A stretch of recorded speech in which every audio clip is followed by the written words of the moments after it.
அவருடைய பிரசன்னம் எங்களை ஆளுகை செய்யும்.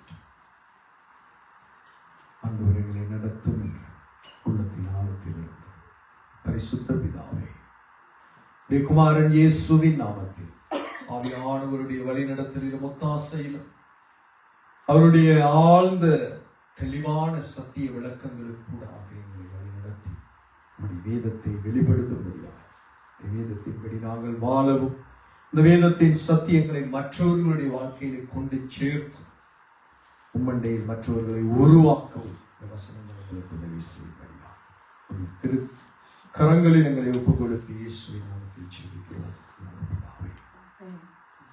ஆமென். ஆண்டவருடைய பரிசுத்த நாமத்துக்கு மகிமை உண்டாவதாக. இந்த நாளிலும் தேவனுடைய வார்த்தையை நாங்கள் தியானிக்கும்படியாக எபிரேயருடைய புத்தகம் 11வது அதிகாரத்திலே மறுபடியும் நம்முடைய சிந்தனைகளை கொண்டு சென்று வேதத்தை நாம் கற்றுக்கொள்வோம். இதுவரை எபிரேயருடைய புத்தகம் 11வது அதிகாரத்திலே 5 வசனங்களை நாங்கள் பார்த்திருக்கிறோம். இந்த 5 வசனங்களில் ஏறக்குறைய 5 அல்லது 6 செய்திகள் பார்த்திருக்கிறோம் என்று நான் நம்புகிறேன். எத்தனை பார்த்திருக்கிறோம் ஞாபகம் இருக்கா?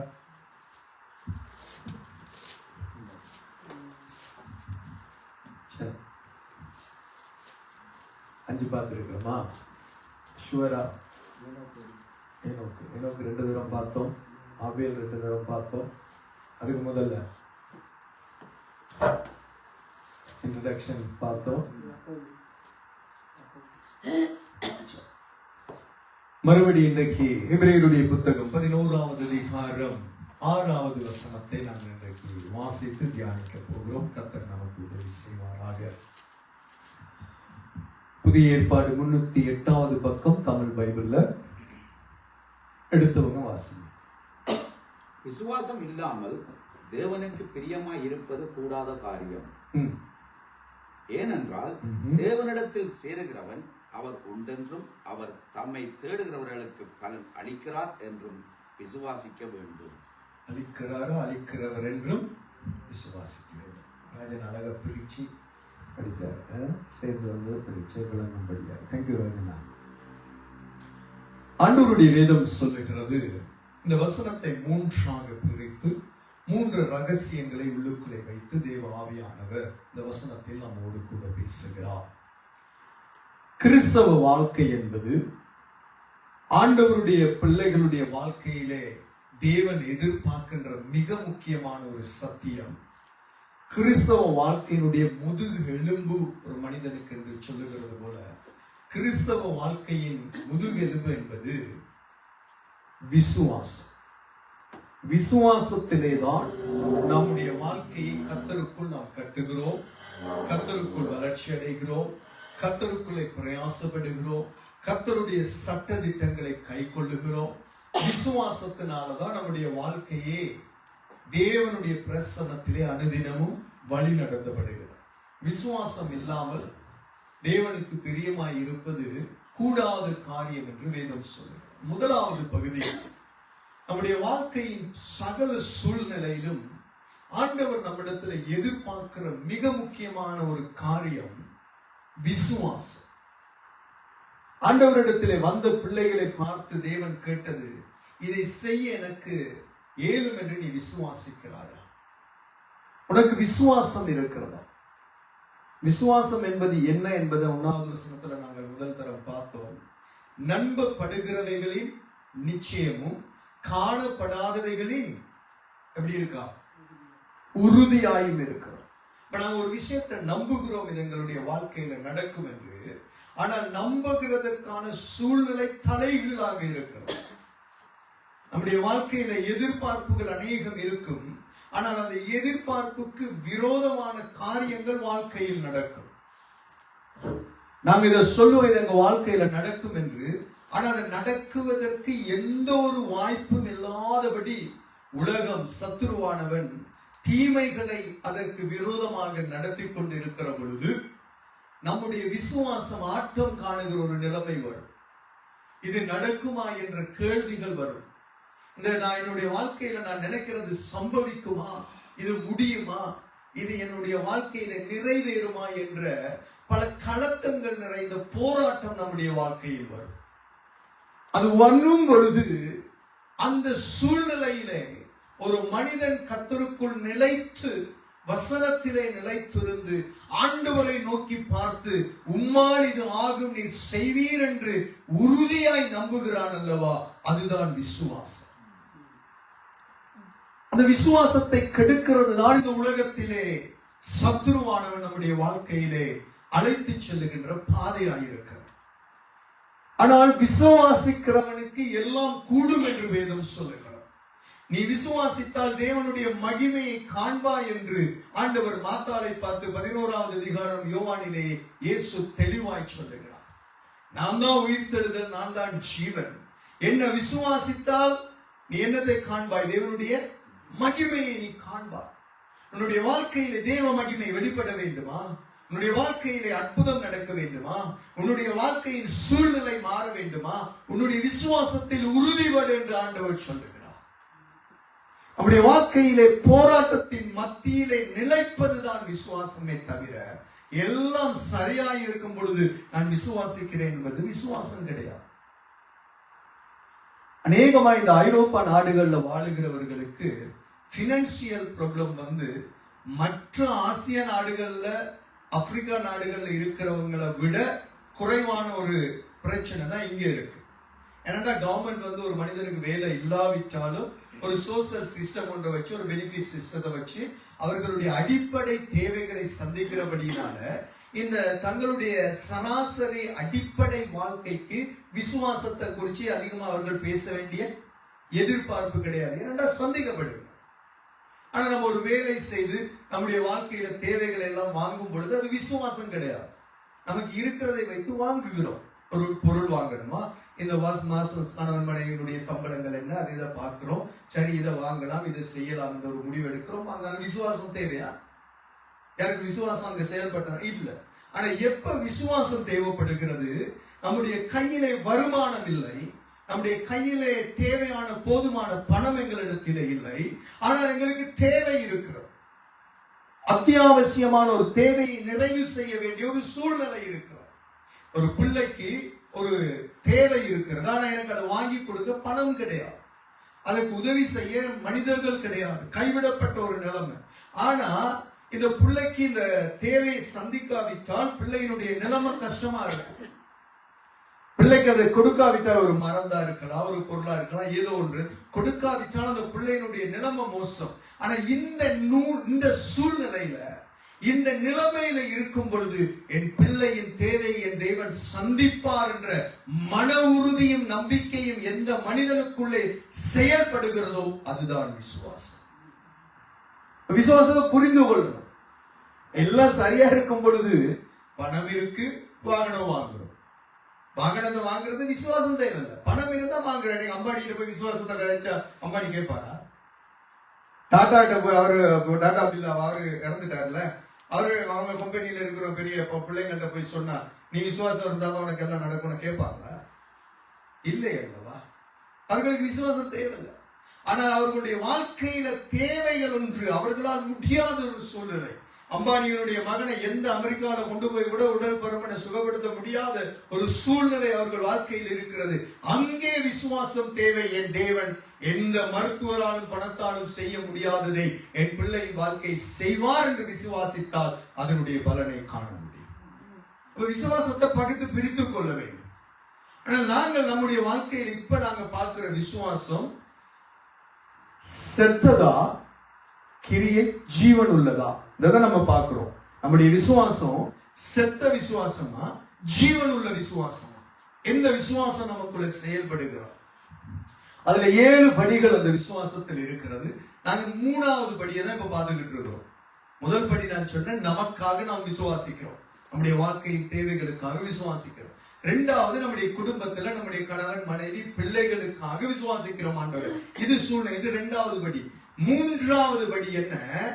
தேவன் என்னை கொண்டு மற்றவர்கள் வாழ்க்கையிலே ஒரு செய்கையை செயல்படுத்துவார், ஒரு அற்புதம் செய்வார், ஒரு அதிசயம் செய்வார், ஜனங்களை விசுவாசத்துக்குள் கொண்டு வருவார், ஜனங்களை ரட்சிப்பார், என்னை மற்றவர்களுக்கு பிரயோஜனப்படுத்துவார் என்ற விசுவாசத்துல சபை பிள்ளைகள் வளர ஆரம்பிக்கும் பொழுதுதான் தேவ ராஜ்யத்திலே கிரியைகள் ஆரம்பிக்கும்.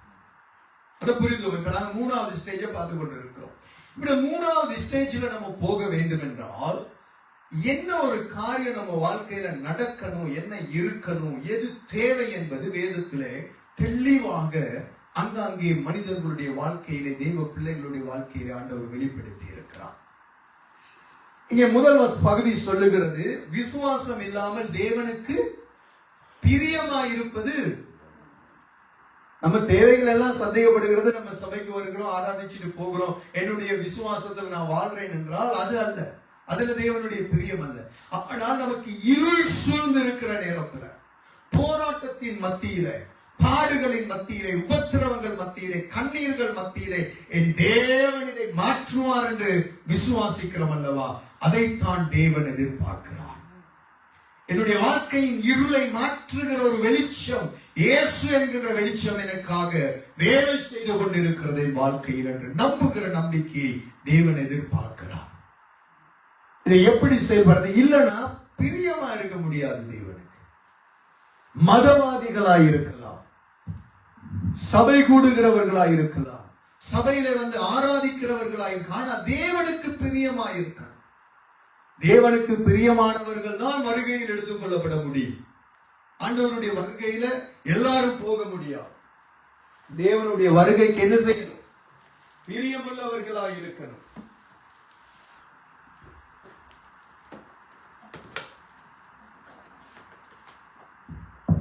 ஆண்டவருடைய வருகையில ஒரு மனிதன் எடுத்துக் கொள்ளப்படுவதற்கு இதெல்லாம் மனிதனுடைய வாழ்க்கையில மிக மிக மிக அவசியமான விஷயம்.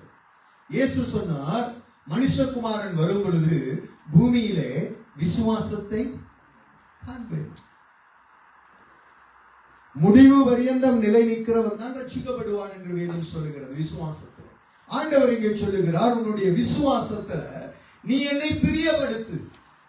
மறைமுகமா எங்க சொல்லுகிறார், நீ என்ன பிரியப்படுத்தணுமா, எனக்கு பிரியமுள்ள ஒரு பிள்ளையா இருக்கணுமா, என்னுடைய பார்வை உண்மையில் வர வேண்டுமா, என்னுடைய அந்த அணுக்குரகத்தின் கரம் உன்னை தொட வேண்டுமா, நீ முதலாவது என்ன செய், என்ன நோக்கி விசுவாசி உன் வாழ்க்கை. அது என்ன அடுத்து சொல்லுகிறார்,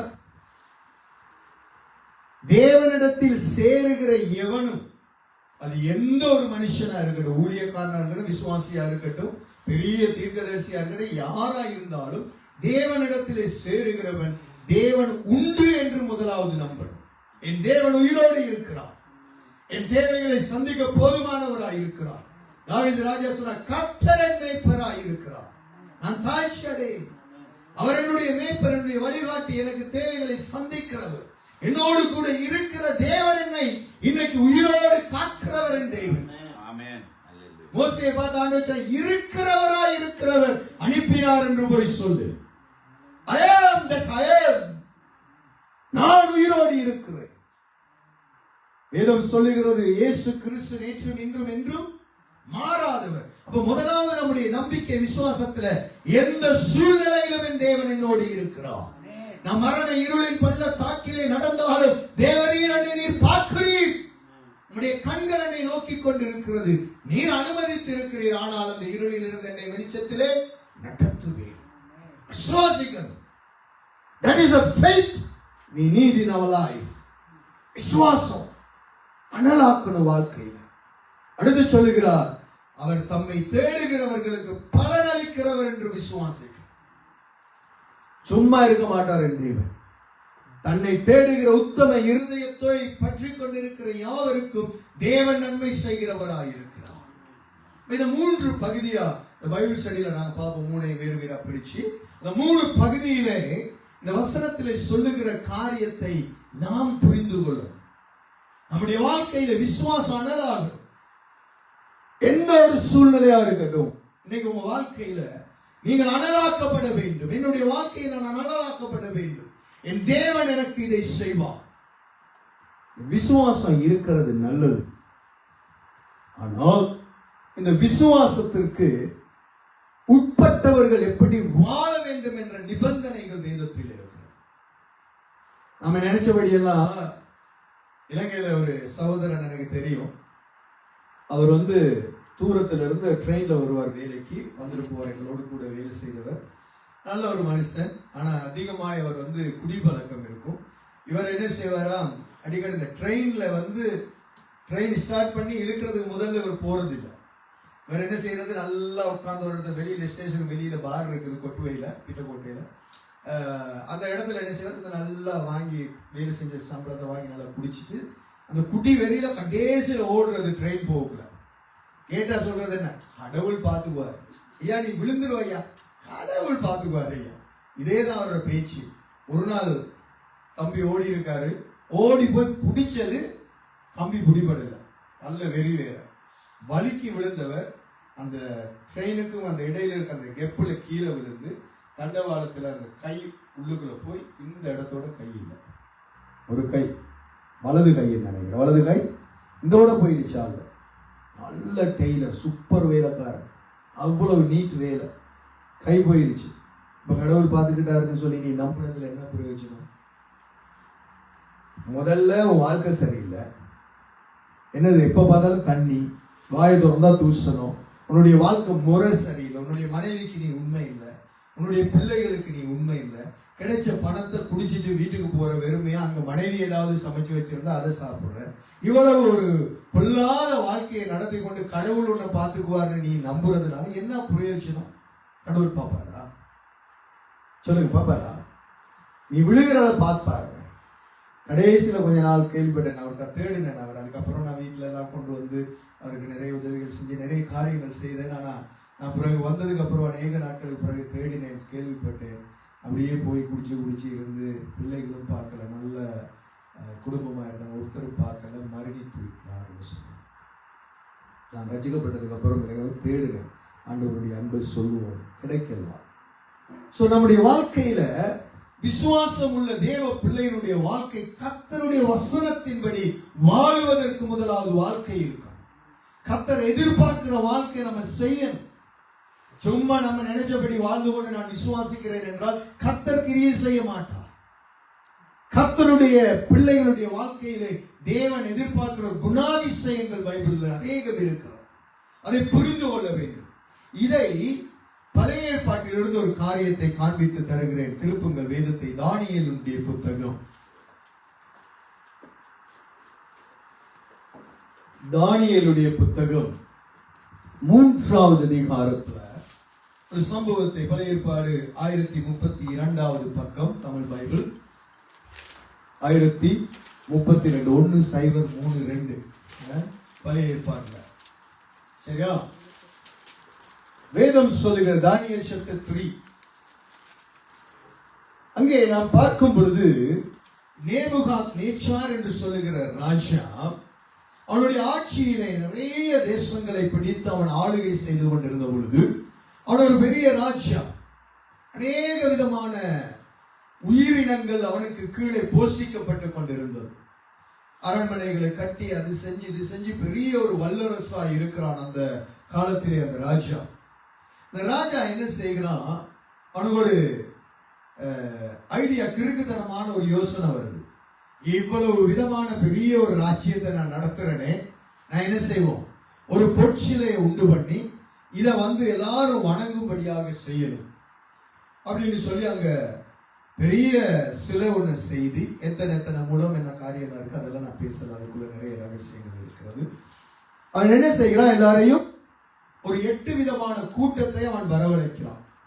அவன் தேசத்தில் அவனுக்கு கீழே இருந்த அதிகாரிகள், அந்த கீழே இருந்த மந்திரிமாரு, தேசாதிபதிகள், இப்படின்னு சொல்லி பல கூட்டங்களை, 8 விதமான கூட்டங்களை வரவழைத்து இந்த பொற்சிலையை வணங்குவதற்கு 6 விதமான வாத்தியங்கள் அங்கே வாசிக்கப்படுகிறது. 6 விதமான வாத்தியங்கள் வாசிக்கப்படும் பொழுது என்ன செய்யணுமா, எல்லாரும் கால விழுந்து இதை வணங்கணும். நல்லா கவனிங்க. இந்த வணங்கணும் சொன்ன பொழுது இங்கே தேவனுடைய பிள்ளைகள் 3 பேர், சாத்ராக், மேசாக், ஆபேத் நேகோ என்று சொல்லுகிற இஸ்ரேல் தேசத்திலிருந்து அடிமைகளாய் கொண்டு வந்த யூதர்கள். இவர்கள் ராஜ குலத்தை சேர்ந்தவர்கள், யூத குலத்தை சேர்ந்தவர்கள், படித்தவர்கள், நல்ல தடகாத்தடமான நல்ல விதமான ஆரோக்கியமானவர்கள். இவர்களுக்கு கல்தேயருடைய மொழியை கற்றுக் கொடுத்து அவன் தன்னுடைய அரண்மனையில வச்சு சாப்பாடு எல்லாம் கொடுத்து வளர்த்து இவங்களை நல்ல ஒரு ஃபீல்டுல வச்சிருக்கிறான். அப்ப இவங்க என்ன செய்யறாங்க? நாங்கள் இதை வணங்க மாட்டோம், இதை வணங்க முடியாது. காரணம், நாம் நம்முடைய ஜீவனுள்ள தேவன், வானத்தையும் பூமியும் படைத்த ஆபிரகாமின் தேவன், ஈசாக்கின் தேவன், யாக்கோபின் தேவனை தவிர நாங்கள் யாரையும் வணங்க மாட்டோம். உண்மையும் வணங்க மாட்டோம், நீர் நிறுத்தின போட்சிலை வணங்க மாட்டோம். ஒரு உறுதி அவர்களுக்குள் இருந்தது. இப்ப என்ன நடக்குது வாசிங்க. இப்படியாப்பட்ட காரியங்கள் வந்தது பொழுது 12வது வசனத்திலிருந்து வேகமா வாசிப்போம். 3:12. பாபிலோன் மாகாணத்தின் காரியங்களை விசாரிக்கும்படி நீர் ஏற்படுத்தின. பாபிலோன் மாகாணத்தில காரியங்களை ஒவ்வொரு டிஸ்ட்ரிக்ட்லயும் இவங்க ஒரு லீடர். யாரு? இந்த சாத்ராக் மேசாக்கா ஒரு லீடர், ஒரு பொசிஷன்ல, ஒரு கவர்மெண்ட் ஜொப்ல இருக்கிறாங்க. யாரு? ராஜா நேபுகாத்நேச்சார். அவருக்கு கீழே தான் இருக்காங்கன்னா கவர்மெண்ட் உத்தியோகம் தானே. நம்ம ஊர்ல யாழ்ப்பாணத்துல எல்லாம் கூட கேள்விப்பட்டிருக்கேன், கோழி மேய்க்கிறதா இருந்தாலும் எந்த வேலையா இருக்கணுமா? அரசாங்க வேலையா இருக்கணுமா? ஏன்னா அப்பதான் பென்ஷன் கிடைக்கும். அவன் போயிட்டாலும் மனைவிக்கு கிடைக்கும், பிள்ளைக்கு கிடைக்கும், போட்டுத்தான் ஐடியாவிலேயே அரசாங்க வேலை தேடுவான். சரியா? நல்ல கவனிங்க. அப்ப இங்க என்ன சொல்லுகிறது? அந்த உத்தியோகத்தில் இருக்கிறார்கள் அப்படின்னா படித்தவர்கள், நல்ல பதவியில் இருக்கிறவர்கள், ராஜ்ய மேன்மை பெற்றவர்கள், இவர்கள் அங்கே இருக்கிறார்கள். வாசிங்க. விசாரிக்கும்படி ஏற்படுத்தின சாத்ராக் மேசாக் ஆபேத்நேகோ எனும் ஜூதரான மனுஷர் இருக்கிறார்களே, அவர்கள் ராஜாவாகிய உம்மை மதிக்கவில்லை, அவர்கள் உம்முடைய தேவர்களுக்கு ஆராதனை செய்யாமலும் நீர் நிறுத்தின பொற்சிலையை பணிந்து கொள்ளாமலும் இருக்கிறார்கள் என்றார். என்ன சொல்றாங்க? இவங்க யாரு தெரியுமா? 8வது வசனத்துல பாருங்க, கல்தேயர்லயே ராஜ குலத்தை சேர்ந்த நல்ல லீடர்ஸ் தான் வந்து சொல்றாங்க, நல்ல பெரியவங்க தான் வந்து சொல்றாங்க. யாருக்கு சொல்றாங்க? ராஜாவுக்கு சொல்றாங்க. இவங்க பணிந்து கொள்ளுகிறார்கள். இல்ல, அப்பொழுது ராஜாக்கு என்ன சொல்ற? 13வது வசனம், உக்கிர கோபம் உண்டாகிறது அவனுக்கு. உக்கிர கோபம் அடைந்து இவனுடைய முகநாடி எல்லாம் வேறுபட்டு பயங்கர கோபமா அவங்களை கூப்பிட்டு வரவழைச்சு என்ன சொல்லுகிறார்? 15வது வசனம், இப்போதும் எக்காலம் நாகசுரம் கிண்ணரம் வீணை சுரமண்டலம் தம்புரு முதலான சகலவித கீத வாக்கியங்களின் சத்தத்தை நீங்கள் கேட்டு 6 விதமான வாத்தியங்களுடைய சத்தத்தை நீ கேட்கும் பொழுது என்ன செய்யணும்? தாழ விழுந்து நான் பண்ணி வைத்த சிலையை பணிந்து கொள்ள ஆயத்தமாய் இருந்தால் உனக்கு நல்லது. இதெல்லாம் நிலைமை இருக்கு. நீ உன் பதவியில இருக்கலாம், எனக்கு கீழே தான் இருக்கிற. இந்த வாத்தியங்கள் வாசிக்கும் பொழுது நீ பணிந்து கொண்டால் நீங்க 3 பேரும் உங்களுக்கு நல்லது. இல்லாட்டி பணிந்து கொள்ளாதிருந்தீர்கள். பணிந்து கொள்ளாதிருந்தால் அந்நேரமே எரிகின்ற அக்கினி சூளையின் நடுவிலே நீ என்ன செய்யப்படுவீர்கள்? போடப்படுவீர்கள். உங்களை என் கைக்கு தப்புவிக்க போகிற தேவன் இப்பதான் விசுவாசம் ஆட்டம் காண்கிற நேரம். யாரு சொல்லுகிறது? நேபுகாத்நேச்சார் வந்து பெரிய ராஜா. அவனுக்கு கீழே பல ராஜ்யங்கள் இருக்கிறது, அதிகாரிகள் இருக்கு. அவனுடைய கை விரல் அசைச்சாலே வெட்டி போட்டுவான். அந்த அளவுக்கு ஒரு பயங்கர ஒரு பொசிஷன்ல நேபுகாத்நேச்சார் இருக்கிறார். எல்லா ராஜ்யங்களும் நடுங்கும் அவனை பார்த்து. அப்படியாப்பட்ட ஒரு நிலைமையில் அவன் இருக்கும் பொழுது அவன் இவர்களை பார்த்து சொல்றான், உன்னை தப்பு வைக்கிற தேவன் யாருன்னு பாப்போம். ஏன்னா நீ உன்னுடைய தேவனை வணங்காம வந்துட்டு தான் வணங்குவே, இவரை வணங்க மாட்டேன்னு தான் நீ நிக்கிற இந்த நிலைமையில ஆண்டவருடைய தேவ ஜனங்களுக்கு சவால் வருகிற நேரம். இந்த சவாலை எப்படி சந்திக்கிறது என்பது நம்முடைய வாழ்க்கையிலே வருகிற காலங்களில் இப்படியாப்பட்ட நிலைமைகள் வர வாய்ப்புகள் உண்டு. இந்த வேதம் இன்னைக்கு அநேக இடங்களிலே எரிக்கப்படுகிற காலத்தில் நாம் இருக்கிறோம். வேதத்தை தேசங்களுக்குள் கொண்டு வரக்கூடாது என்று தடை சட்டங்கள் போடுகிற தேசங்கள் அநேகம் இருக்கிறது. கிராமங்களுக்கு போக முடியாது, பைபிளோடு கூட எரித்து கட்டி வைத்து அடித்து அவர்களை நெருப்புல வச்சு எரிக்கிற சூழ்நிலைகள் இன்னைக்கு உலகத்தில் நடந்து கொண்டிருக்கிறது. விசுவாசம் ஆட்டம் காண்கிறது. விசுவாசம் என்னன்னு சொல்ல முடியாது. நான் தப்புனா போதும். பேதுருவுக்கு விசுவாசம் ஆட்டம் கண்ட பொழுது நான் அவரை அறியேன்னு சபிக்கவும் சத்தியம் பண்ணவும் தொடங்கிட்டு ஓடி போயிட்டான். இன்னொருத்தன் துண்டை காண துணியை காணன்னு கட்டியிருந்த உடுப்பை போட்டுட்டு நிர்வாணமாய் ஓடிவிட்டான். விசுவாசம் ஆட்டம் காணும் பொழுது நம்முடைய விசுவாசத்தில் நாம் எப்படி இருக்கிறோம் என்பது முக்கியம். அங்கே சாத்ராக் மேசாக் ஆபேத்நேகோ என்ன சொல்றாங்க? 16வது வசனம். சாத்ராக் மேசாக் ஆபேத்நேகோ என்பவர்கள் ராஜாவை நோக்கி, நல்லா கவனிங்க, ராஜாவை நோமலா எல்லாரும் எதிர்த்து கதைக்கவே முடியாது, கதைக்கவே, ஏன்னா அவ்வளவு பயம். ஆனா இவர்கள் என்ன சொல்லுகிறார்கள்? ராஜாவை நோக்கி, ராஜாவேங்கிற வேர்டே வரல, ராஜாவே அதெல்லாம் கிடையாது, நீ அந்த பொசிஷனை இழந்துட்டடா. இவங்க பார்வையில் அந்த பொசிஷனை ராஜா என்ன சொல்றாரு? நேபுகாத்நேச்சாரே. இந்த காரியம் ராஜாவுக்கு எந்த ஒரு மனுஷனும் என்ன சொல்ல முடியாது. ஏன்னா 8வது வசனம் சொல்லுங்க, சமயத்தில் கல்தேரி சிலர் ராஜ சமூகத்தில் வந்து யூதர் பெயரில் குற்றம் சாட்டு ராஜாவாகிய நேபுகாத்நேச்சாரை நோக்கி, ராஜாவே நீர் என்றும் வாழ்கன்னு சொல்லிதான் கதைக்க ஆரம்பிக்கிறார்கள். கல்தேயர் வம்சத்திலிருந்து லீடர்ஸ் வந்து, ஆனா இவர்கள் இன்னொரு தேசத்திலிருந்து அடிமைகளாய் வந்தவர்கள், கைதிகளாய் வந்தவர்கள். இவர்களுக்கு தன்னுடைய தேசம், தன்னுடைய குலம், தன்னுடைய இனம் எல்லாத்தையும் விட்டு பரதேசியாய் வந்திருக்கிறவர்கள். பட் விசுவாசத்தில் வல்லவர்களாய் இருந்தார்கள். பரதேசினாயா, ஆனால் என் தேவன் சுயதேசமான தேசங்களில் வாழ பண்ணுகிற தேவன். நாம் பரதேசி, ஆனா என் தேவன் பரதேசி அல்ல, இந்த தேசத்துக்கு சொந்தக்காரன் சொல்லுகிறார். ராஜாவே, நேபுகாத்நேச்சார் ராஜாவை நோக்கி, நேபுகாத்நேச்சாரே, இந்த காரியத்தை குறித்து உமக்கு உத்தரவு சொல்ல எங்களுக்கு அவசியம் இல்லை. இந்த காரியத்தை குறித்து உமக்கு உத்தரவு சொல்ல எங்களுக்கு அவசியம் இல்லை. நீ ராஜாவாயிரு, நீ ராஜாதி ராஜாவாயிரு, நீ என்ன வேணாலும் பண்ணு, but I don't care about it. எனக்கு அவசியம் கிடையாது. ஏனென்றால் எனக்குள் இருக்கிற விசுவாசம் என்னை அனலாக்கி கொண்டு இருக்கிறது. நான் ஆராதிக்கிறவர் இன்னார் என்று நான் அறிந்திருக்கிறேன். எங்களுக்கு தெரியும் தெய்வம் யார் என்று. எங்களுடைய தெய்வத்தினுடைய குணம் எங்களுக்கு தெரியும். எங்களுடைய தெய்வத்தினுடைய கிரியைகள் எங்களுக்கு தெரியும். எங்கள் தேவன் எதை செய்ய வல்லவர் என்பதை நாங்கள் அறிந்திருக்கிறோம். நீ யாரையா? என் தேவன் நினைச்சா சாம்பலாக்கி வரும், நீ ஒருவருமே கிடையாது என்ற ஒரு துச்சமாக ராஜாவாய் இருந்தாலும் தேவனுக்கு விரோதமாய் இருக்கிற மனுஷனை பார்க்கின்ற விசுவாசம் அக்கினியாய் உள்ளுக்கு இருந்ததினாலதான் ராஜாவை பார்த்தபடி பேசினார். எந்த சூழ்நிலையில விசுவாசம் வெளிப்பட்டது?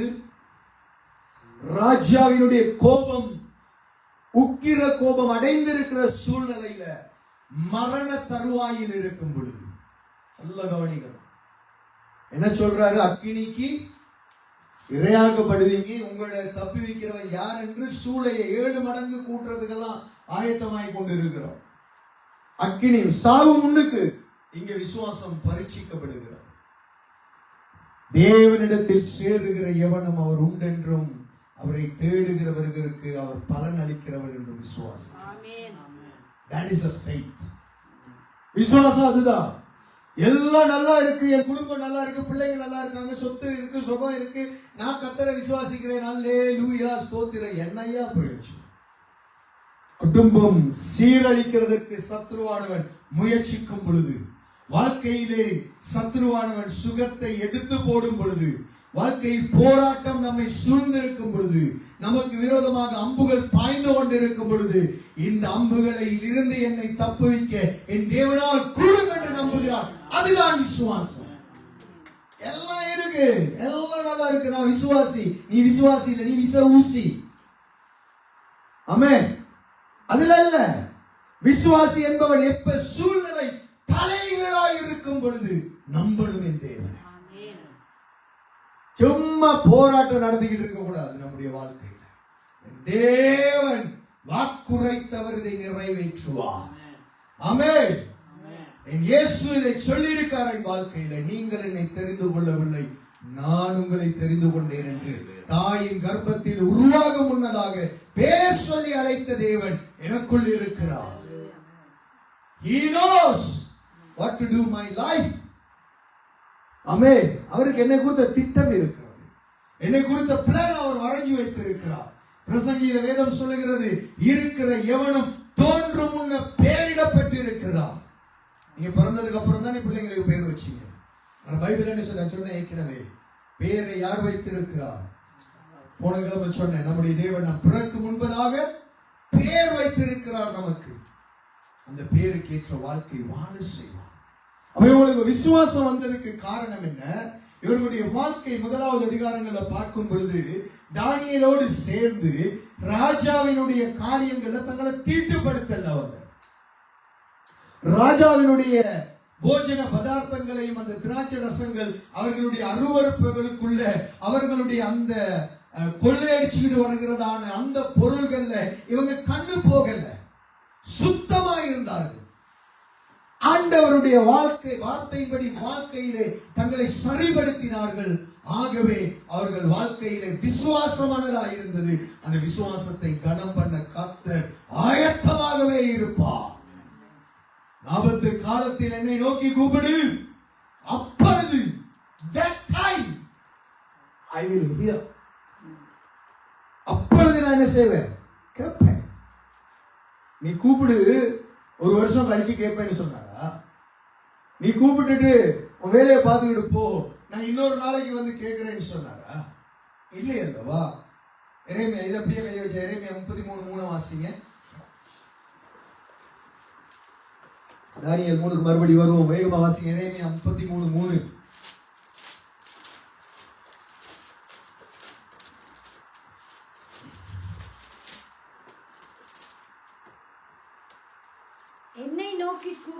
என்னை நோக்கி கூப்பிடு, அப்பொழுது நான் உனக்கு உத்தரவு என்ன செய்வேன்?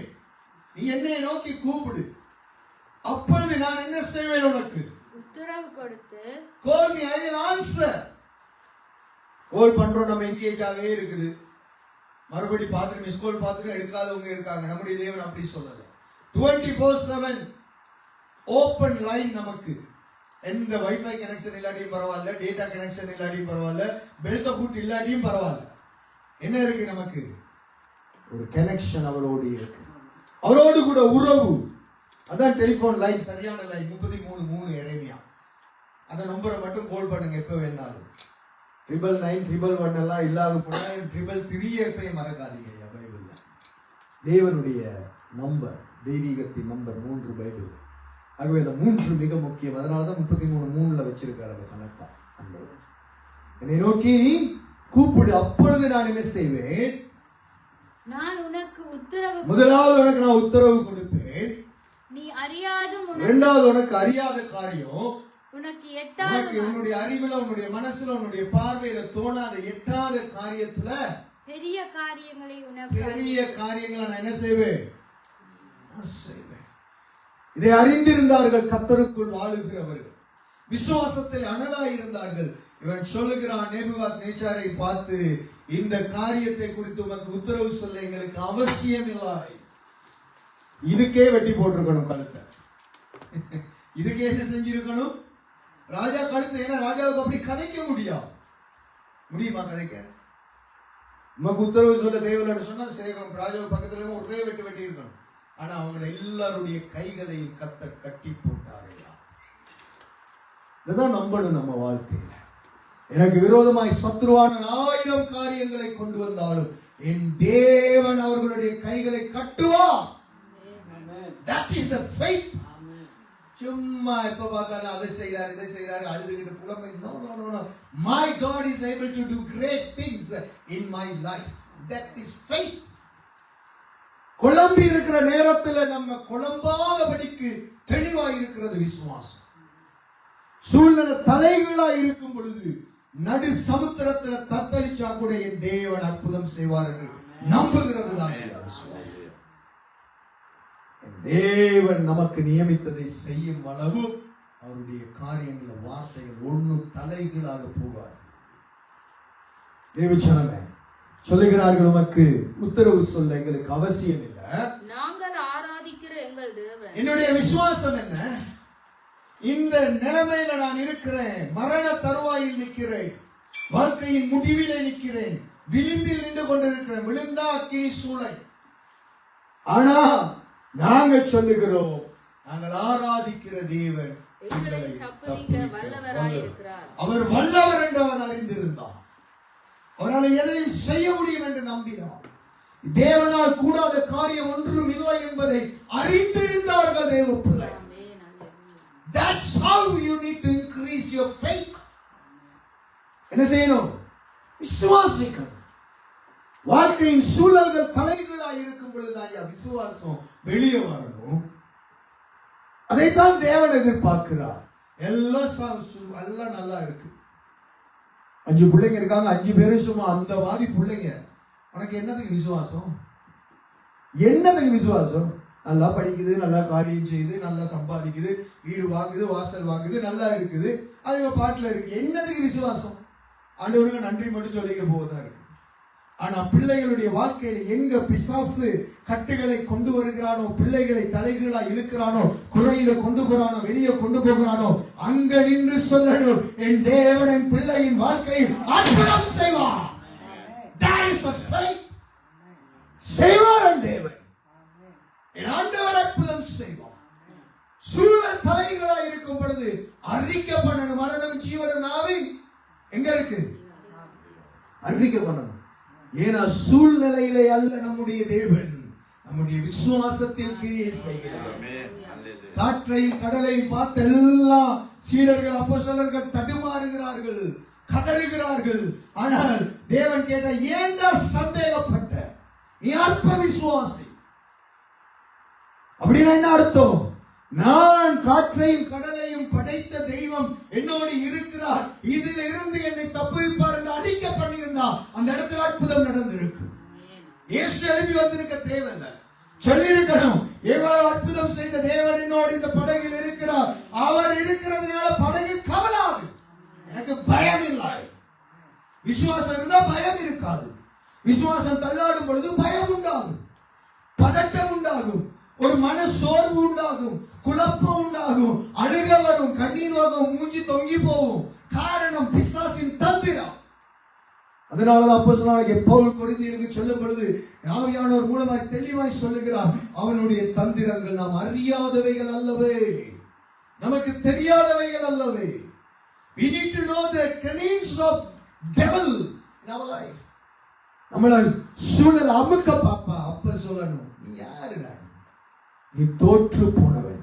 நீ ஆதாம பார்த்திருக்கலாம், ஏவாள பார்த்திருக்கலாம், நீ தானியேல பார்த்திருக்கலாம், மிகாவேல பார்த்திருக்கலாம், காபிரியேல பார்த்திருக்கலாம், பட் ஸ்டில் என் இயேசுவின் அற்புதத்தை பார்த்தவனையானோ. என் இயேசுவால் ஆகாதது ஒன்றுமே இல்லை. விசுவாசம் அனலாகும். சூழ்நிலை தலைகளா இருக்கும் பொழுது சூழலை பார்த்து, பிரச்சனையை பார்த்து பிள்ளைகளோடையோ நம்முடைய சூழ்நிலையோட ஃபைட் பண்ணாதீங்க. எபேசியர் 6வது அதிகாரத்தில் வேதம் சொல்லுகிறது, மாமிசத்தோடு இரத்தத்தோடும் அல்ல எங்களுடைய போராட்டம். But you people, you are trying to battle with the flesh and blood. But God is saying, don't fight with the flesh and blood. மாமிசத்தோடு இரத்தத்தோடு போராடாத. It won't help you.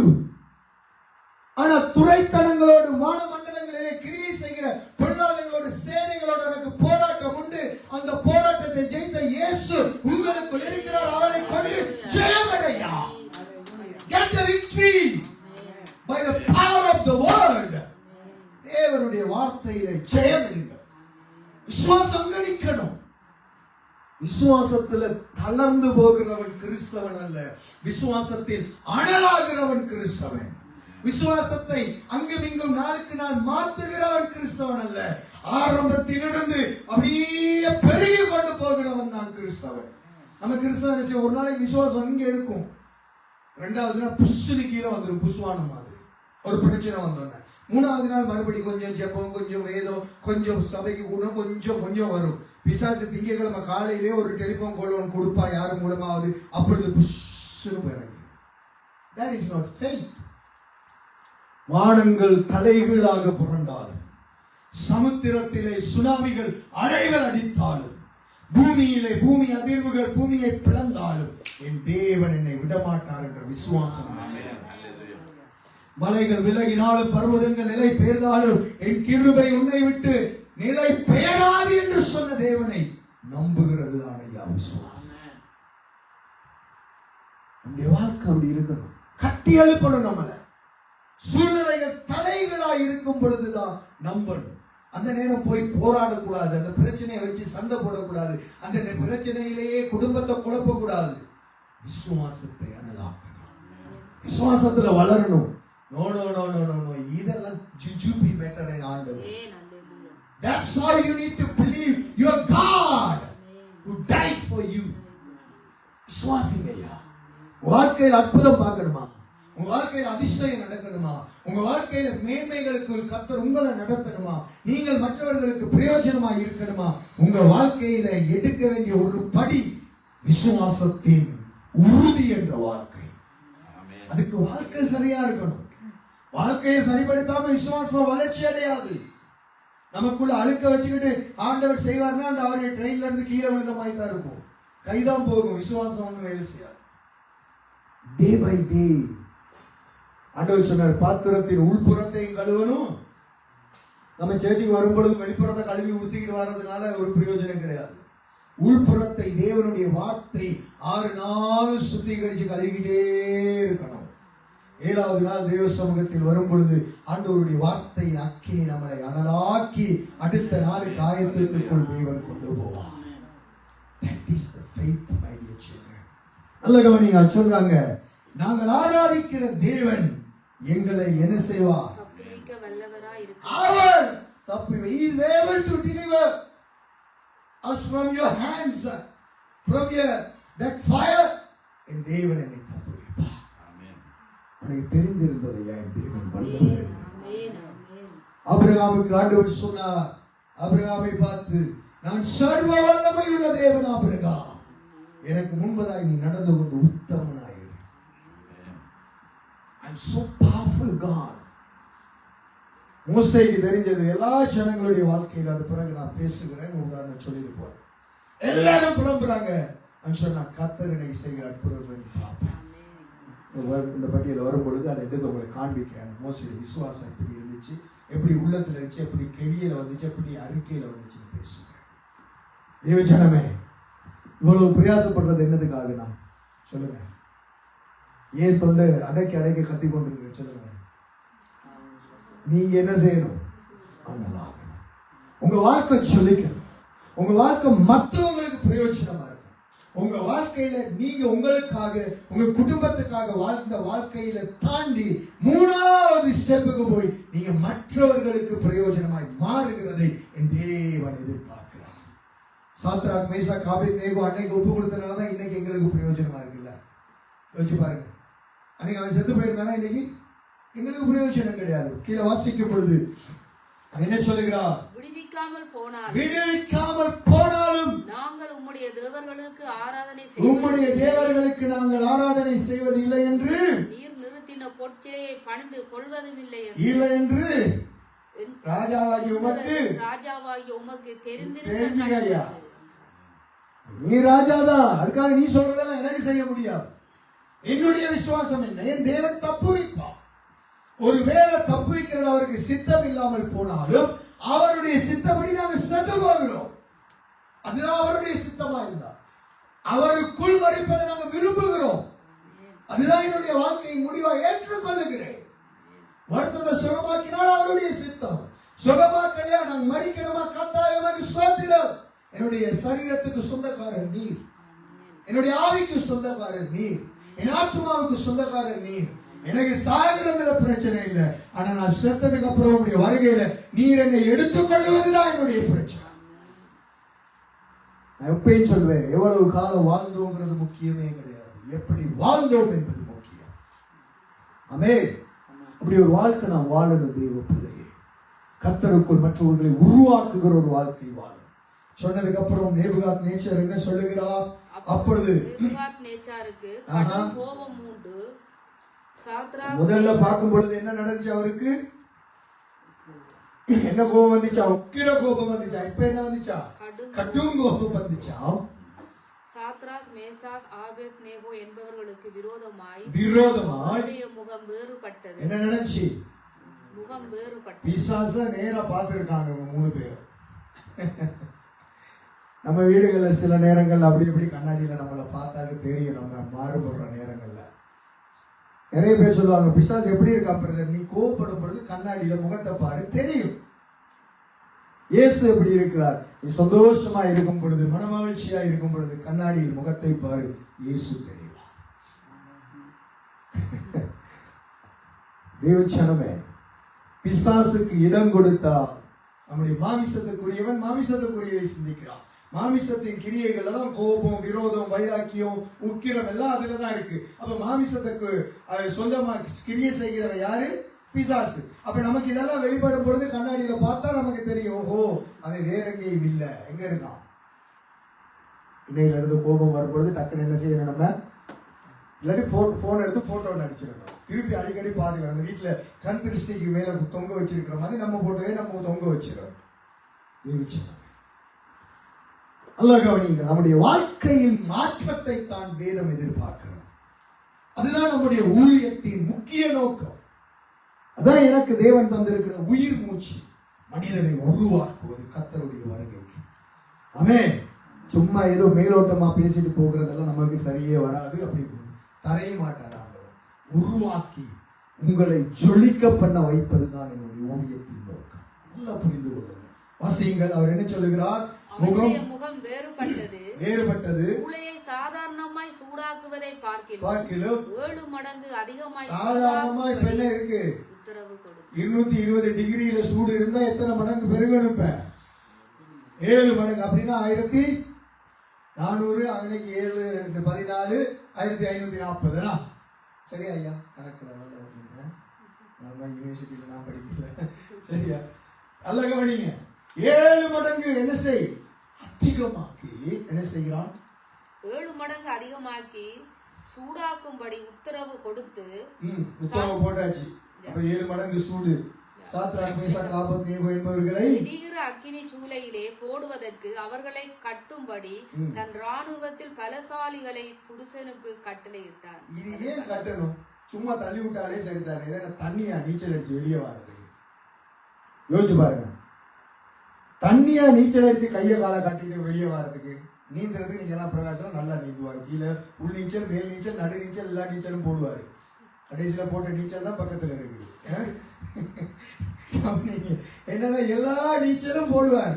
டைல போடுவீங்க. அப்ப போட்டுமா நீச்சல்? உள் நீச்சல் தான் பண்ணுவீங்க. டிப்ளமா எடுத்துட்டீங்களா? சரி. நமக்கு அதெல்லாம் தெரியாது. நம்ம உயரத்தை தாண்டி கொஞ்சம் போனுச்சுன்னா அந்த இடத்துல நமக்கு சாங்கு, அதுக்கு மேலே இயலாது. அப்ப அங்க எல்லாம் நீந்துவாங்க. என்ன பண்றாரு? நல்லா யோசிங்க. அக்கினியில போடுறதுக்கு என்னதுலையா கட்டுறணி? ராஜாவுக்கு கோபம் வந்தோன்னு என்ன பண்றாருன்னு மைண்ட் எல்லாம் மாறிடுச்சுன்னு நினைக்கிறேன். நமக்கும் அப்படித்தான். கோபம் வீட்டுல வந்தோடனே எப்படி என்ன செய்யறோம்னு தெரியாது. கையில கிடைக்கிற சாமான எங்க விழுகுதுன்னு தெரியாது. தேவச்சனமே கவனியுங்கள். ஒரு மனிதன் கோபப்படும் பொழுது இதுல நமக்கு புரிகிறது என்ன? அவனுடைய சிந்திக்கிற தன்மையிலே ஒரு பிரச்சனை மாறுபடுகிறார். இல்லாட்டி கட்ட தேவையில்லை. கட்டணுமா?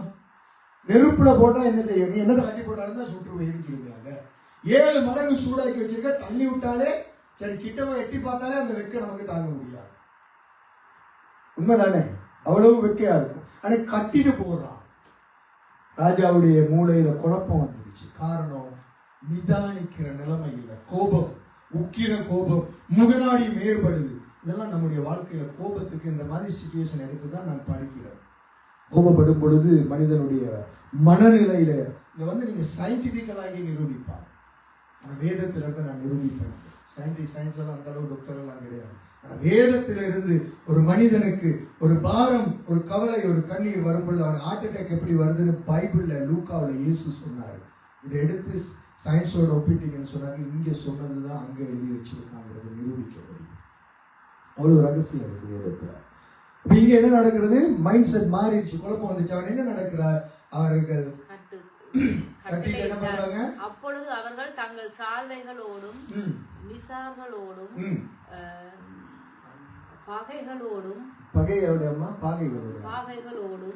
மற்ற வஸ்திரங்களோடும் கட்டப்பட்டு எரிகிற அக்கினி சூளையின் நடுவிலே போடப்பட்டார். என்ன செஞ்சாங்க?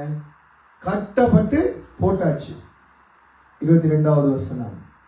ராஜாவின் கட்டளை கடுமையா இருந்தபடினாலும், சூளை மிகவும் சூடாக்கப்பட்டிருந்தபடினாலும் அக்கினி ஜுவாலையானது சாத்ராக், மேசாக், ஆப்னோகோ என்பவர்களை தூக்கி கொண்டு போன புருஷரை கொன்று போட்டார். ஐயா, தூக்கிக்கிட்டு போனவனை அக்கினி கொன்றுச்சு. நல்ல கவனிங்க, கடுமையா இருந்துச்சான், கோபம் மோசமா இருந்துச்சான். அக்கினி ஜுவாலை 7 மடங்கு சூடாகி இருக்கு. உங்களை தூக்கிட்டு போறாங்க. எத்தனை பேர்? ஒருத்தனை 4 பேர் பெட்டியில வச்சு கொண்டு போற மாதிரி கொண்டு போறான்னு தெரியல. கை காலெல்லாம் கட்டியாச்சு தானே, துள்ளி குள்ளி விழக்கூடாது. கொண்டு போகக்குள்ளே செத்துட்டான். சூடு அவ்வளவு அதிகம். தேவனுடைய பிள்ளையை தொடுகிற எந்த மனுஷனுடைய வாழ்க்கையிலும் இந்த காரியங்களை கர்த்தர் மிகவும் அவதானமாக எழுதி வைத்திருக்கிறார். தேவனுடைய பரிசுத்தவான்களுக்கு விரோதமாக எழும்புகிற எந்த நாவும் நியாயத்தில் நிற்காது என்று வேதம் சொல்லுகிறார். உண்மையாய் உத்தமமாய் கர்த்தருக்கென்று வாழுகிற, வசனத்தின்படி வாழுகிற, ஆண்டவருக்கென்று ஒப்புக் கொடுத்திருக்கிற எந்த ஒரு தேவ பிள்ளைக்கு விரோதமாய் மற்றவர்கள் பேசக்கூடாது. அப்படி பேசும் பொழுது அதற்கான பலனை அவர்கள் வாழ்க்கையிலே கர்த்தர் கொடுக்கும் பொழுது பயங்கரமாக இருக்கும். ஜாக்கிரதையா இருக்கும். தேவ பிள்ளை இவர்களை கொன்று போட்டது வேதம் என்ன சொல்லுங்க? சாத்ராக், மேசாக், ஆபேத்நேகோ என்னும் அந்த 3 புருஷரும் கட்டுண்டவர்களாய் அக்கினி சூளையின் நடுவிலே விழுந்தார்கள். இவங்க செத்தோட தூக்கிட்டு போனவங்க செத்த அப்படியே கீழே விழுந்துட்டா இவங்க டக்குனு விழுந்துட்டாங்க உள்ளுக்கு. என்ன நடக்கிறது? ராஜாவாகிய நேபுகாத்நேச்சார் பிரமித்து கடும் கோபத்திலே இருந்தவன், உக்கிர கோபத்திலே இருந்தவன் முகநாடி வேறுபட்டு கொதிச்சு பார்த்துக்கிட்டு இருக்காங்க. எரிஞ்சு சாம்பலாகிறத பார்க்க வேண்டும் என்று அவன் பிரமிக்கின்றான். தீவிரமாய் எழுந்திருந்து அவனால் உட்கார்ந்து இருக்க முடியல. தீவிரமாய் எழுந்து நின்று தன் மந்திரிமார்களை நோக்கி 3 புருஷரை அல்லவோ கட்டுண்டவர்களாக அக்கினியிலே போடும் என்றான். அவர்கள் ராஜாவுக்கு பிரதி உத்தரமாக ஆம் ராஜாவே என்றார்கள். அதற்கு அவன், இதோ 4 பேர் விடுதலையாய் அக்கினியின் நடுவிலே உலாவுகிறதை காண்கிறேன். அவர்களுக்கு ஒரு சேதமும் இல்லை. 4ஆம் ஆளின் சாயல் தேவ புத்திரனுக்கு ஒப்பாயிருக்கிற தேவ பிள்ளையே, that is the faith. விசுவாசத்திற்கான பலன். இவ்வளவு சூழ்நிலையை நிற்கும் பொழுதும் தூக்கி கட்டும் வரைக்கும் மறந்தளிக்கல. ராஜாவுடைய கோபம் வந்து அதை எவ்வளவு நேரம் எடுத்திருக்கும், சில டைம்ஸ் எடுத்திருக்கும். பட் அவங்க மறந்தளிக்கல. பட் விசுவாசத்துல உறுதியா இருந்தார்கள். என் தேவன் என்னை தப்புவிப்பார். அவர் தப்புவை காட்டி ஜீவ பலியாய் நான் சாகிறேன். ஒப்பு கொடுத்தல், அர்ப்பணிப்பு. வேதம் சொல்லுகிறது ஜீவ பலியாக நம்முடைய சரீரங்கள் அவருக்கு ஒப்பு கொடுக்கணும் என்று ரோமர் 12வது அதிகாரம் 1வது வசனம் சொல்லுகிறார். இவர்கள் ஒப்பு கொடுத்தார்கள் ஜீவ பலியாக. கர்த்தர் தப்புவித்தால் தப்புவிக்கட்டும், இல்லாட்டி நான் சாகிறேன். ஆண்டவர் அற்புதம் செய்தார். விசுவாசத்தை கனம் பண்ணினார். அவர்களுடைய ஒப்பு கொடுத்தலை ஆண்டவர் பார்த்தார். அவர்களுடைய வாழ்க்கையில் இருந்த போராட்டத்தின் மத்தியிலும் எனக்காக, என் வார்த்தைக்காக நம்பி இருந்த அந்த விசுவாசத்தை கர்த்தர் கனம் பண்ணினார். தேவகுமாரனாகி இயேசு அக்கினியில் உலாவ பரலோகத்திலிருந்து இறங்கி வந்தார். அந்த விசுவாசத்தை கனம் பண்ணுகிறார். That is the faith.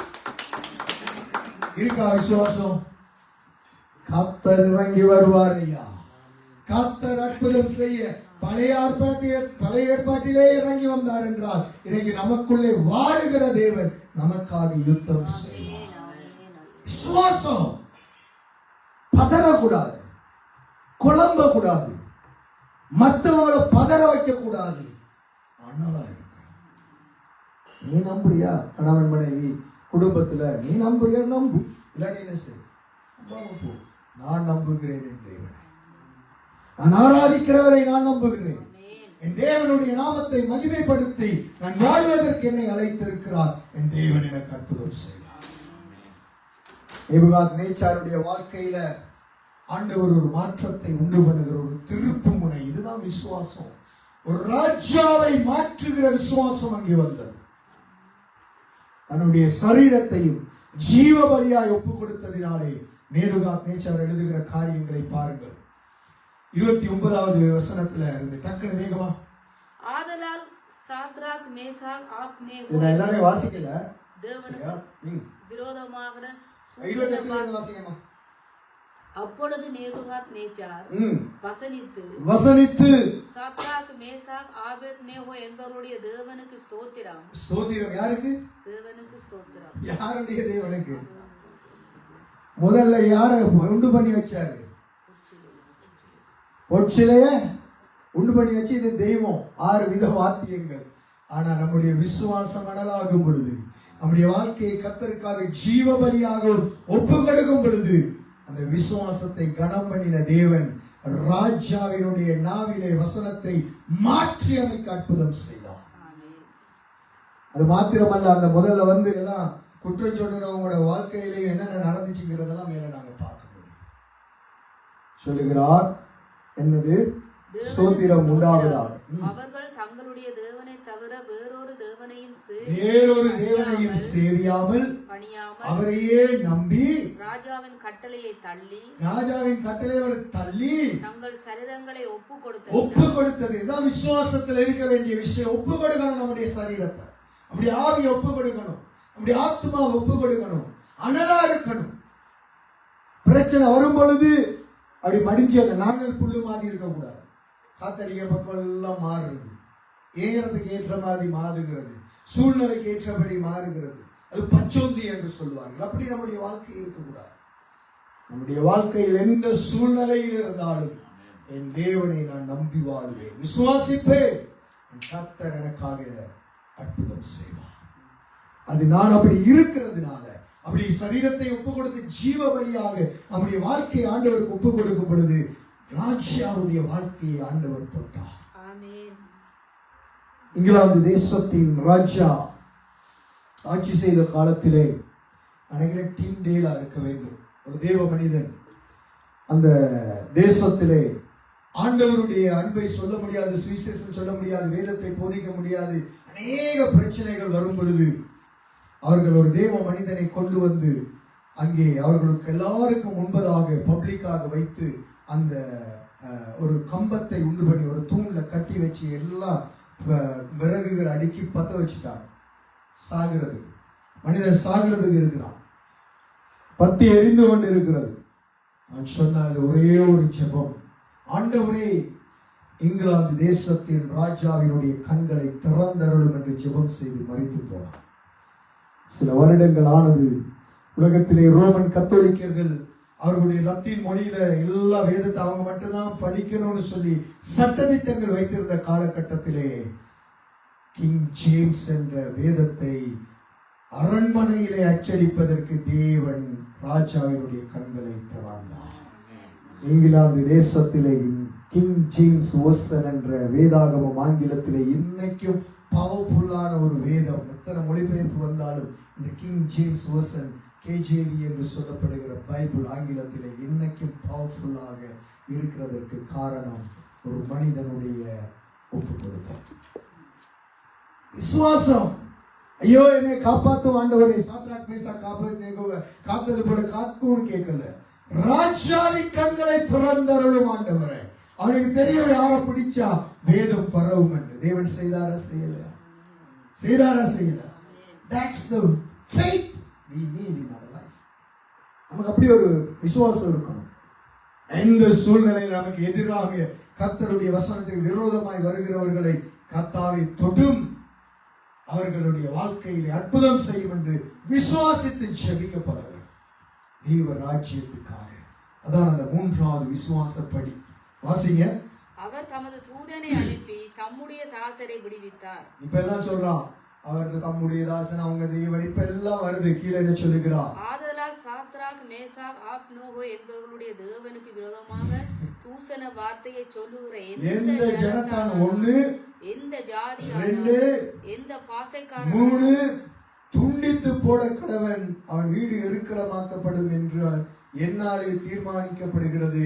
இவ்விதமாய் ரட்சிக்கத்தக்க தேவன் வேறொருவரும். விசுவாசம் எங்க செயல்படுது? விசுவாசம் நம்ம குடும்பத்திலே அடக்கி வச்சிருந்தா, நம்ம குடும்பத்துக்காக மாத்திரம் இருந்தா, எனக்காக மாத்திரம் இருந்தா வாழ்க்கைகள், மற்றவர்களுடைய வாழ்க்கைகள் மாற்றப்படாது. அப்ப ராஜாவினுடைய கட்டளை பிறந்தோன்னா என்ன நடந்திருக்கும்? வேற எந்த தெய்வத்தையும் வணங்கக்கூடாதுன்னா எல்லாத்தையும் கொண்டு போய் சுட்டரிச்சிருப்பார்கள். யாரை மாத்திரம் வணங்க வேண்டும் என்று சொன்னார் ராஜா?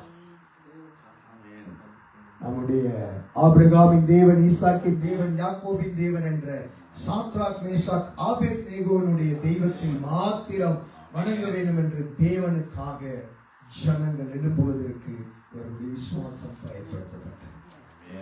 இதுதான் விசுவாசம். நம்ம எப்ப பார்த்தாலும் முட்டை பூச்சிக்காய் வாங்குறதுக்கு பப்படம் பொரிக்கிறதுக்கெல்லாம் நம்ம விசுவாசத்தை பயன்படுத்தக்கூடாது. விசுவாசம் தேசங்களை அசைக்கிறதற்கு பயன்படுத்தக்கூடாது. ராஜாவினுடைய கண்களை திறக்கணும். இந்த தேசத்தில் அரசாங்கங்களினுடைய சட்டதிட்டங்களை மாற்றுகிற விசுவாசம் நமக்கு இருக்கணும். நம்ம பிள்ளைங்க இந்த தேசங்கள்ல சட்டங்களே மாற்றங்களை கொண்டு வர கர்த்தர் உருவாக்குவார்னு நம்பணும். நான் அடுத்த முறை நோவாவை குறித்து பேசும் பொழுது, அந்த விசுவாசத்தில் அடுத்தபடியே பேசும் பொழுது, அவர்கள் எப்படி நோவாவை பார்த்தார்கள், நீங்கள் எப்படி, நான் எப்படி உங்கள் பிள்ளைகளை பார்க்கணும் என்று கற்றுத்தருவார். தேவ பிள்ளையே நல்லா கவனிங்க. நம்முடைய விசுவாசம் அடுத்தபடி என்ன செய்யணும்? 6 செய்தி பார்த்துருக்கிறத வெட்டி இருக்கா? கொஞ்சமாவது ஒரு அடி சரி முன்னுக்கு வந்திருக்கா? 6 கிழமை கேட்டோம், அங்கேயே விட்டுட்டு போயிட்டோம். நீ என்ன புது எல்லாம் சொல்ற மாதிரி பாக்குறீங்க. விதைக்க வேண்டியது பொறுப்பு. ரத்த பலிக்கு நாளைக்கு நாம் தப்பணும். இதே கேள்வி உங்கள்கிட்ட கேட்பார் ஆண்டவர் ஒரு நாள். இவ்வளவெல்லாம் பிரயாசப்பட்டு உங்களுக்கு சொல்லி தந்தேன். உங்களை அனலாக்குவதற்கு, உங்களை அக்கினியாக்குவதற்கு, உங்க வாழ்க்கையை மற்றவர்களுக்கு பிரயோஜனமாய் கொண்டு செல்வதற்கு அவ்வளவு வேதவசனத்தை நான் சபையில் உங்களுக்கு தந்தேன். கொஞ்சமாவது அசைஞ்சிங்களான்னு கேட்டா நியாய தீர்ப்பு நாள்ல என்னத்தை சொல்லுவோம்? தேவ பிள்ளையே, மாற்றத்தை கொண்டு வாங்க. வாழ்க்கையில விசுவாசத்தில் அனலாகுங்க. உங்க பிள்ளைக்காக, உங்களுக்காக, உங்க குடும்பத்திற்காக இருக்கிற விசுவாசம் நல்லது, தேவை. 3வது விசுவாசம், என்னை கொண்டு தேவன் மற்றவர்களுடைய கண்களை திறப்பார். நேபுகாத்நேச்சாருடைய கண்களை திறந்தாரா திறக்கலையா? அது பத்தாதுன்னு இன்னொரு காரியத்தை கொடுத்தா. மாடு மாதிரி அவன் பின்னுக்கு அவன் புல்லு மேய்கிற காலத்தையும் கொடுத்து நேபுகாத்நேச்சாருடைய வாழ்க்கையில நான் தெய்வம் என்று அவர் உறுதிப்படுத்தினார்.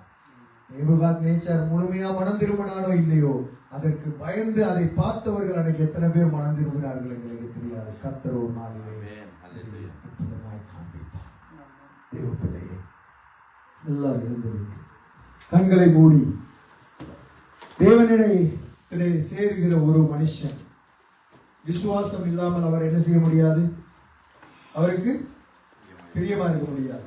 சாத்ராக், மேஷாக், ஆபேத்நேகோவுடைய வாழ்க்கையில விசுவாசம் இருந்ததுனால தேவனுக்கு அவர்கள் எப்படி இருந்தார்கள்? பிரியமா இருந்ததுனாலதானே அங்கே 4வது நபராக தேவனுடைய வல்லமையிலே வெளிப்படுத்தப்பட்டது என்று நாங்கள் பார்க்கிறோம். தூக்கிட்டு போனவனை பட்சித்த அக்கினி அவர்களை பட்சித்த. கட்டி போட்டாங்க, அவன் விடுதலையா நீச்சல் அடிக்கிற மாதிரி, தண்ணீர் நீச்சல் அடிக்கிற மாதிரி அக்கினியில் நீச்சல் அடித்தார். அதனாலதான் ஏசாயா 43வது அதிகாரம் 2வது வசனத்தில் ஆண்டவர் சொல்லுவாங்க, அக்கினியில நடந்தார், அது என்ன செய்யாத மேல அக்கினி ஜுவாலையுடன் பற்றாங்க. தேவ பிள்ளையே, விசுவாசத்தில் அனலாகுங்கள். விசுவாசத்தை வர்த்திக்க பண்ணுகிற தேவன் உங்களோடு இருக்கிறார். கடுகளவு விசுவாசம் இருந்தால் இந்த மலையை பார்த்து அப்பாலே போன்னு சொன்னால் அது வேரோடு கூட பிடுங்கப்பட்டு அது சமுத்திரத்தில் தள்ளப்பட்டு போகும் என்று இயேசு சொன்னார். சின்ன விசுவாசத்தை தேவன் கனப்படுத்துவேன் என்று சொன்ன தேவன். அன்பு தேவ பிள்ளையே, 3வது லெவலுக்கு போமா? பதவி உயர்வுல எத்தனை லெவலுக்கு போறதுன்னு ஆசை, வேலைகள்ல மாற்றங்களுக்கு ஆசை, டிப்ளோமா அடுத்தடுத்து ஆசை. விசுவாசத்தில் அடுத்தபடி போகணும். நாம் பழகுகிற ஜனங்களை கர்த்தர் நமக்கு ரட்சிப்புக்கு தரணும். அம்மாவுக்கு எல்லாம் ரொம்ப ஜெபிக்கணும்மா, ஆண்டவர் ரட்சிப்புல நடத்தணும். வீட்லயே அங்கேயே தான் இருக்கிறீங்க, ஆண்டவர் ஒரு நாளைக்கு கேட்பார், நடத்துறியா? ஜெபிக்கணும், விசுவாசிக்கணும். கர்த்தர் இதை செய்வார். அந்த வீட்டுல சான்ஸ் இருக்கிறதுக்கு ஒரு முழங்கால இருந்து ஜெபிக்கணும். ஆண்டவரை அறியணும், சகோதரங்கள் அறியணும், மற்ற ஜனங்கள் ஆண்டவரை அறியணும். இன்னும் உண்மை அறியாத இந்த பட்டணத்தில் இருக்கும் ரட்சிக்கப்படும். நீங்க விசுவாசிங்க. ஆண்டவருடைய வேதம் சொல்லுகிறது அப்போஸ்தலர் 16:31 என்னது சொல்லுங்க, உங்களுக்கு எல்லாருக்கும் தெரிஞ்ச வசனம். கர்த்தராகிய இயேசு கிறிஸ்துவை ரொம்ப சொன்ன தெரியாது, வசனத்தை ஆரம்பிச்ச தெரியும். தேவன் செய்வார்.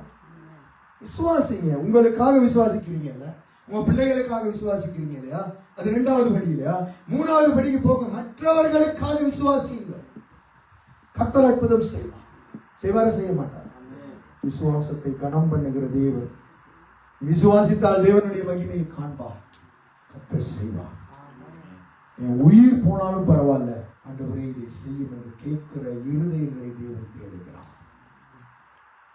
நான் அடிக்கடி ஜெபிப்பேன், ஆண்டவரே என்னுடைய கண் ரெண்டு குருடாகினாலும் பரவாயில்ல, இந்த வேதம் என் இருதயத்துல பதியணும் என்பதை என்னுடைய ஜெபம். ஏன்னா மனக்கண்கள் திறந்தா போதும். இந்த கண்ணில் பாவம் தான் உலகத்துல நிறைய பார்க்க முடியும். மனக்கண்கள் திறந்தால் தேவனை மகிமையை பார்க்க முடியும். ஆமென். எல்லாரும் ஜெபம் பண்ணுவோமா? ஒரு நிமிஷம் கர்த்தருடைய